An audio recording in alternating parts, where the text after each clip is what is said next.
Hey, what's up? It's your favorite fucking YouTuber, Apex Sapien. Hey, look, we gotta talk about Sean Strickland's masterful performance over Israel Adesanya. All-time great performance. Like, I think this is legendary. Like, we really can't appreciate it in the moment how significant of a fight that was. But when time passes, you guys are gonna start to see more and more. Like, this was such a legendary performance, and like almost like MJ with the flu game. And it's not just because like he won and was an upset. It's the fashion in which he won. He dog walked Izzy from the opening round to the end of the fight, to the point where we saw Israel Adesanya break. Like, even in Izzy's losses to Pereira, he was still winning. Like, there was even exchanges where he wasn't getting his ass kicked. Like, Izzy was winning a lot of those rounds. He was winning moments of the fight, and he got kind of clipped. There was a questionable decision, and then in the second fight, he just completely closed it. Even when Jan, he got beat, but he didn't necessarily get like just dominated. It was kind of like he got wrestled and he kind of got out big guy. But what this fight was Sean, unfathomable. Sean Strickland from the opening bell walked Izzy down and just jabbed his face off. And as soon as Izzy took a chance, and this is the first round, like it blows my mind because I don't think people understand. It's almost like somebody who's been a classical, masterful piano player losing the talent show to a guy who just picked up a piano and started playing. Like, it was such a strange phenomenon because we all know that Izzy's like this master class of setting up techniques, setting up traps, thinking 4 or 5 steps ahead. And we're like, oh, he should easily just work through Sean. But see, here's the thing that most people don't really understand Sean's game. Sean's game is the man dance, as we call it, is one of the most simple, efficient, practical means of fighting. Like, if you were trying to tell somebody, like if you made an AI robot for MMA, for how to fight, it would be Sean Strickland. And you might be asking, well, how is that? How's a jab so effective? How's that jab? Because it's the pressure. See, most people, unless you've been in a fight, you can never truly understand. The most terrifying aspect of a fight is a guy who's always in your face consistently, like never gives up anything, never stops, never gives you space to breathe, never gives you a chance to recharge, reset, and think. So from the opening round, if you watch that fight, it's just Sean here, jab. As soon as he gets to a particular range where he can feel you, he's throwing the jab out.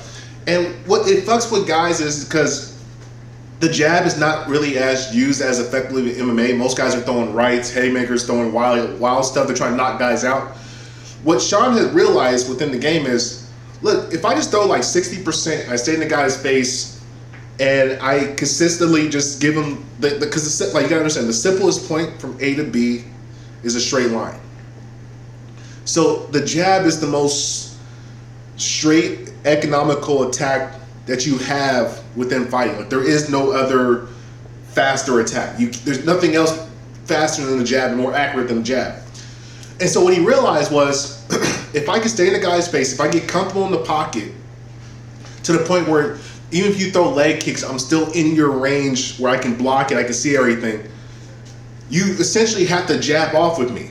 Or you have to let me jab you, and then you have to time my jab as I'm jabbing, where you're going to catch a shot and they catch me on the back end, because I'm not throwing like all my weight behind it. So I can easily recover, and then he comes with the Philly roll, which is another interesting aspect of the game, because we never seen somebody in MMA, except for maybe like Max Holloway to some degree, is rolling with the Philly roll. So you're throwing wide stuff, and he's just fucking covering up and coming back with the jab on you.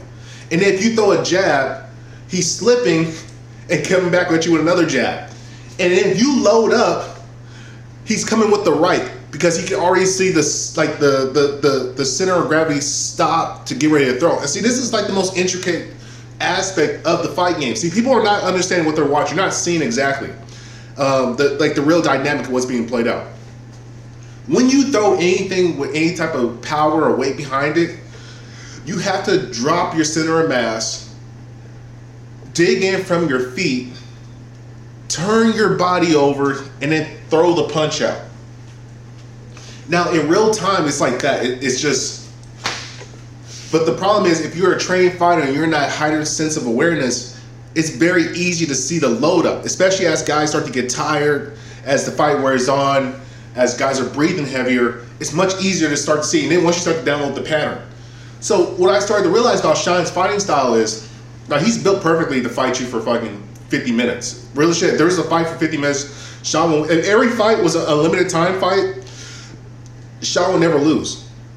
Because like the way his fighting is so economical, there's no way to out cardio him or out endurance him. You're just not going to be able to do it because he is so precise and so economical with his movements, and he doesn't move a lot. Like when you're watching, he's not like running a lot. He's sitting right in front of you, like the entire time. He's here, Philly roll, catching everything, Philly moving, and everything's moving from the hips, and you get mesmerized, and you end up losing your step of distance because you're like, he's right there. Like, what the fuck? Like, I'm moving, but he's right there on me. And see, this is why Sean is almost, even through his fighting style, has negated leg kicks to the point where leg kicks almost don't mean anything to him in a fight because he's not trying to be all springy. Everything's from the hips, from the shoulder. And like, if you go back and rewatch the Jared Cannonier fight, which is another great fight, and Sean got robbed because judges once again retarded. Cannonier was just spamming leg kicks and Sean was checking them, like pretty much just blocking them. And he was getting chopped on some of those shots. But the thing is, when you're walking and you're fighting from the hips and you're fighting from the, like, you're just boxing, you can't, like, you don't need to have legs. You don't. So as long as you're staying in the guy's face, you're crowding his ability to be able to throw kicks. And then you can see the kicks easier. And so you can start to get your shins and knees. And if you watch the Izzy fight, Izzy had like 6 or 7 kicks that got checked. Izzy's legs were like, I really don't think people are understanding what we watched. We watched the greatest of all time get mentally broken. And people are gonna go out there and start saying, oh, he had a long fight schedule. He took a bunch of fights. He was so active. He got burnt out. No, it was none of that shit. Nothing like that. What we witnessed, what we watched with the Sean Strickland and Izzy Adesanya fight was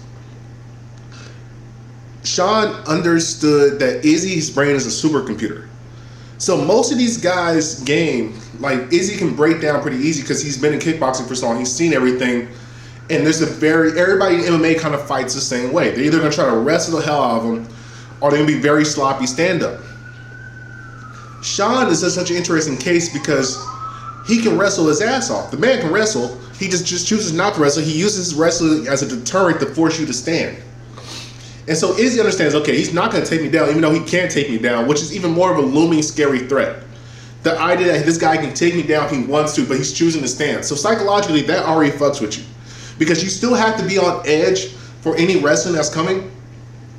But for that constant fear of knowing it's not coming and dealing with a guy boxing your face off, it's even more of an interesting dilemma. Because now Izzy's looking at like, okay, well, this guy's clearly, he's not trying to fucking wrestle me, so he's going to sit there and box. Like, this guy's crazy. He thinks he's going to strike at me?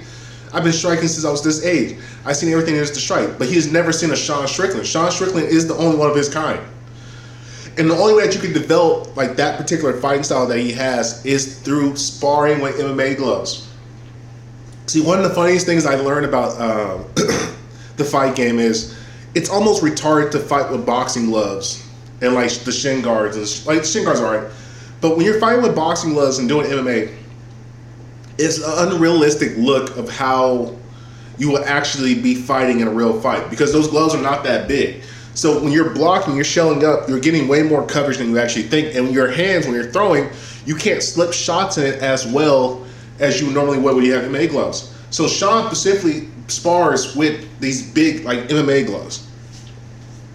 And he's fighting like 78% during the sparring time. Now, is it taking some time off his career? Likely. But the trade-off is he's super comfortable in the pocket with MMA gloves. And so he doesn't have a natural fear like most guys do. And so he's already comfortable just sitting in your face, moving around, left or right, where should I go? Here, watching. And he's developed the perfect defensive and offense of like strategy for MMA striking. And like if you go back to my old video, I have an old video, Sean Strickland is the peak of MMA striking. I basically explained that he puts you in such a dilemma, which is the jab off or the man dance. And essentially what you get with the man dance is one.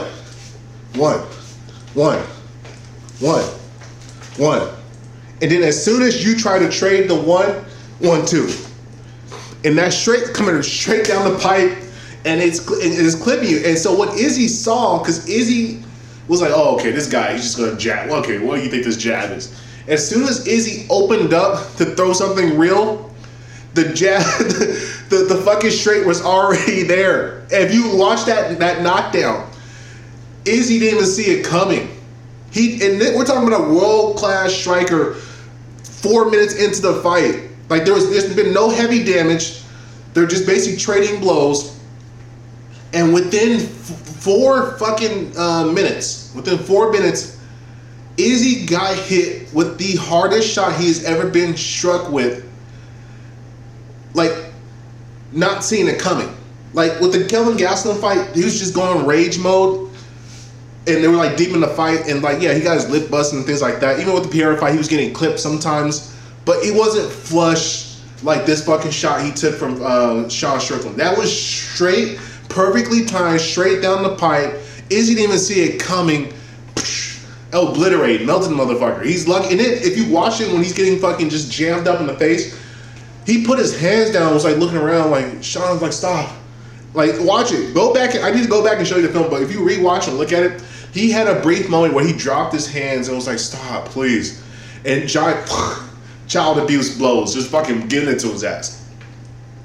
And so I don't think people are really understanding, like, that's what terrified Izzy. That's when I realized, oh my God, this fight's done. This fight's way beyond done. I started noticing, like, in the first, like, if you go back and watch the live, I'm talking about it, I started saying, when I'm watching, I'm like, hold up, Sean got this motherfucker way before the knockout. But what that knockout did is it imprinted a fucking warning in Izzy's mind, which is, hey, motherfucker, if you open up at all and it's not well thought of, I will catch your ass. Like, there's no doubt about it. There's no, like, you're going to be able to maybe get, no. As soon as you load and you show me an opening, you're getting melted. And from that point on, Izzy fought on the defensive. He fought scared. He fought hesitant. He was fighting to not get knocked out. That was the rest of the game plan. He would throw he was like, I'd never seen Izzy spam leg kicks. And Izzy looked like exactly like a better version of Jared Cannonier. Except for the Jared Cannonier fight, Jared was the worst fighter. And he caught Sean because he was willing just to throw. Jared Cannonier, which is a savage too, but he's a dumb savage. He's not a very good high IQ fighter. He was like, fuck it, just let me throw anything. And so he was throwing shots he was giving up a much more of his flesh and catching Sean on some things. And that's why Sean said, like, when you do the man dance, you gotta sacrifice something to the gods. And that's what makes him such a G. Because he doesn't have a problem sacrificing to the gods. He's not in this game for the fucking accolades. He's in the game for the passion. That's a man who just truly loves to do. And Izzy never gonna beat that guy. Izzy does not. I guarantee you this. Izzy never wants to see Sean Strickland again. He's gonna try to actually get out this fight. If I'm Izzy's people, I say Izzy take like 6 months off, get the fuck out, let Sean fight like Duplessis, let him fight Hazmat, let him go fight a bunch of different guys, and then try to come back and steal the belt, because you don't need to see Sean Strickland again. You don't need to see that man for the rest of your career if possible. But man, I appreciate you guys for listening. That was a hell of a fight. I got another video coming. Top 4 things we can learn about life through Sean Strickland's fighting style. But I greatly appreciate you guys. Like, subscribe, share. Have a wonderful fucking day.